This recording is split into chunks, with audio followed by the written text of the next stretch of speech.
Hi everyone! Welcome to my channel. So this time, gagawa po ulit tayo ng ukulele tutorial ng kantang Blessing by Laura. So grab your uke and make sure na nasa standard tuning siya, which is G, C, E, A. So sa song na to, gagamit tayo ng tatlong strumming pattern. The first one is the down strum. Down lang siya. Down, down, down. And the second strumming pattern is down, up. Down, down, up. So, ganito siya. Down, down, down, up, down, down, down, up, down. So, that is our second strumming pattern. And the third one is like this.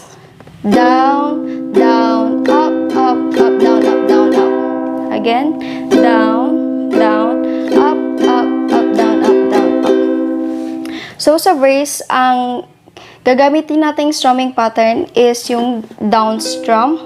And sa pre-chorus is the second strumming pattern.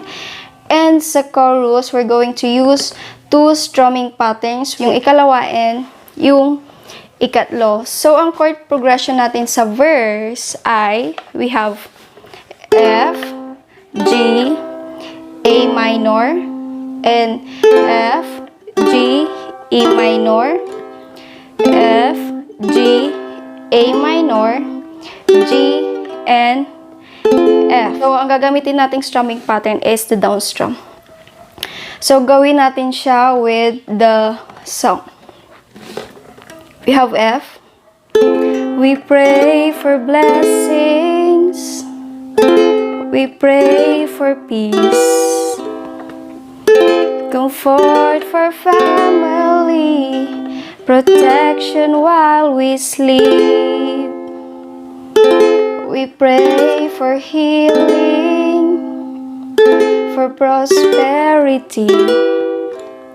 We pray for your mighty hands, G, to ease our suffering. So that is our verse. And next is pre-chorus. Yun yung all the while.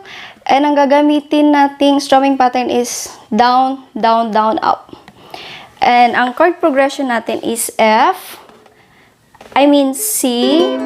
F, G, A minor, F, C, G. So, yung C2, C, F, G, A minor, F, and C, ano siya? Pag nakita niyo yung dalawang slash, ibig sabihin, second strumming pattern yung gagamitin natin. And yung sa last chord niya is G. Ang gagamitin nating strumming pattern is yung third.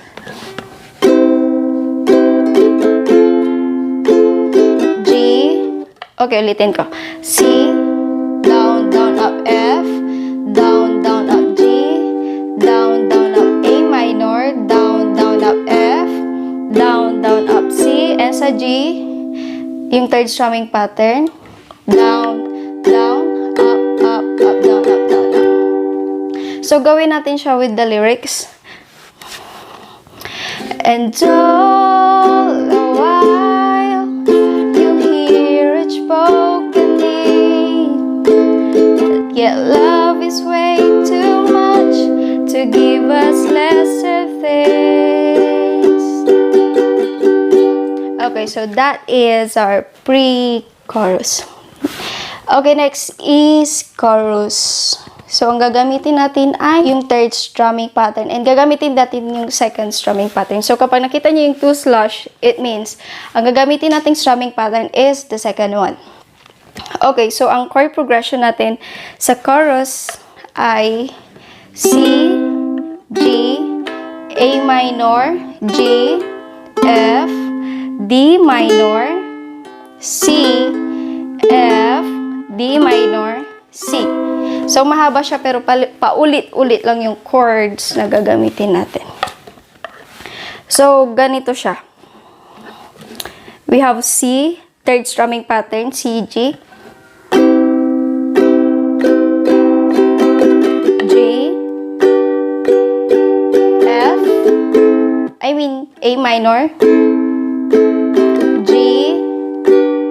F, D minor, C, D minor, and C. So, ganun lang siya kadali. Okay, so gawin natin siya with the song. Chorus. So, we have C. What if your blessings come through raindrops? What if your G? Healing comes through tears. A minor. What if 1,000 sleepless G night? Or what it takes F to know your name? A minor. What if try C? You'll solve this F life. D minor. Are your mercies in this C?